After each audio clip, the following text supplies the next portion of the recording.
Welcome to another episode of Top Teams with New Toys. So, in terms of new stuff that we got new class, we got a new mythic, we got a bunch of new troops, we've got some cool stuff to look at. So we can start on over here with no Fomo. That's weird. Fomorian's not in there. No Fomo. Haha, I get it. Alright, anyway. So this team is actually decent. So this damage is going to scale on this as you cast and cast and cast with Sheggra's Spine. So this is actually going to loop a decent amount.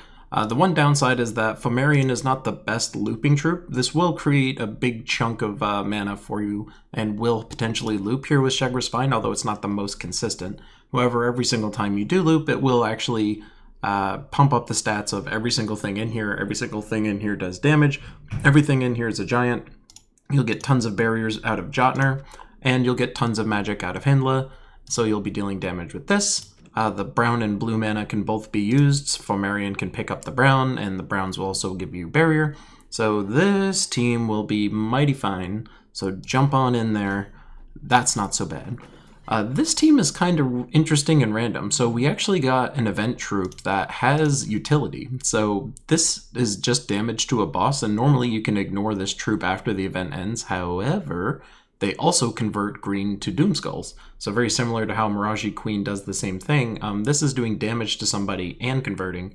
A fun little sneaky side benefit is that if the other team's running Azul, this piece actually works. So if they have Azul on their team, you can super blast them for extra damage, which is kinda psycho. But they're also immune to a bunch of stuff, so that part's neato. But ultimately, they're just another skull converter. So you can use this on Brown Day. Wild Queen will get you more greens. Moira will also blow up all of those greens. So tons of skull creation, tons of skull creation. These two kind of play off each other nicely. Obsidius is there to just turn off any traits that they might be having, and of course Mountain Crusher to get the whole thing flowing. So potentially a Brown Day team, potentially just a good team in general. So Moira, very interesting troop, actually has some value. This is my BOOMstick team.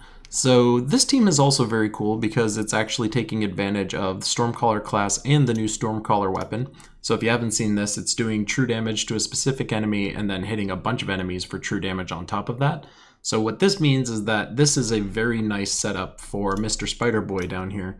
So this is actually going to do true damage to the last people. This will do true damage, so you can just target the last, like one of the last two people with this. And then once they're injured and dying and crying, you pop them with this. This will explode the entire board, and then you just do it all over again. So I farm PvP with this team in tier 3 very consistently. It works very, very nicely. So that's a fun old team using the new Stormcaller class and the new weapon. You really don't need to have Stormcaller leveled all that high to take any advantage of this, honestly. I have mine up to 70 plus, but this team works mighty fine without it. So feel free to just level your Stormcaller with this team if you so choose. The next one is... So Aquaticus is here, and this is a kind of a fun team. So we're running it with Titan just so that way we can get some synergy with Jotnar. But basically this will get you a ton of barriers. So obviously if you just happen to match browns, you'll get barrier. But more than likely you'll be getting them out of Mr. Jotnar. So this is going to get you tons and tons and tons of blue mana. And it's going to be able to do some damage with Aquaticus and then just snipe people with Jotnar. You'll also have some summons there if you so choose.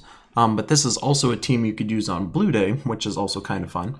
So this is taking advantage of Aquaticus and Jotnar, so you'll be submerged the entire fight, you'll also be barriered the entire fight. So this team is actually very safe from a defensive perspective, so it's actually kind of fun to use. So that's an Aquaticus team that's out there for y'all. And then finally we've got this Lama power team. So this is a very classic team that I made a long time ago. But Lamashtu actually fits it pretty nicely. And the other kind of fun, noteworthy thing is that if you ran a Daemon hero class, you could have a 4-Daemon lineup. That being said, there's no worthwhile Daemon class yet. However, there is one coming that may interest you. So stay tuned with this team. However, Possessed King's in here. He'll get a ton of boost potential out of this since Glaycion and Lamashtu are both Daemon types. Of course, the damage pump isn't really worth noting. However, Lamashtu will set up Glaycion. Glaycion will then cast into Doomblade, and then you'll have tons of Doomskulls going on, tons of mana bouncing going on, and because of that, we'll be going with Dervish class here. So running it with Dervish means that Glaycion is going to gain stats every single time you do this, and your weapon will actually be doing more damage as well.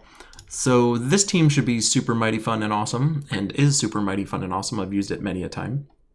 So that's out there as well.